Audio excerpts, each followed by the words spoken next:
नाशिकमधील गोदावरी नदीपात्रामध्ये आता मोकळा श्वास घेऊ शकेल, कारण नदीपात्रातील पाणवेलींचा जाड थर पावसाळ्यापूर्वी काढण्यात येतोय आणि याचाच आढावा घेतलाय आमच्या प्रतिनिधींनी।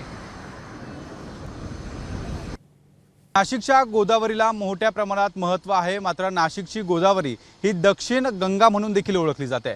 मात्र याच गोदावरी पात्रामध्ये आपण जर बघू शकतो, मोठ्या प्रमाणात पाणवेलींनी या ठिकाणी या गोदावरीचं पात्र जे आहे ते रोखून ठेवल्याचं पाहायला मिळते। अनेक दिवसांपासून या ठिकाणी पाणवेली मोठ्या प्रमाणात वाढत असताना प्रशासनाकडून कोणत्याही प्रकारे या पाणवेलींसंदर्भात निर्णय घेतला नसल्यामुळे कुठेतरी या पाणवेलींचा जो विस्तार आहे तो संपूर्ण गोदावरी पात्रामध्ये जो आहे तो पसरलेला पाहायला मिळतोय।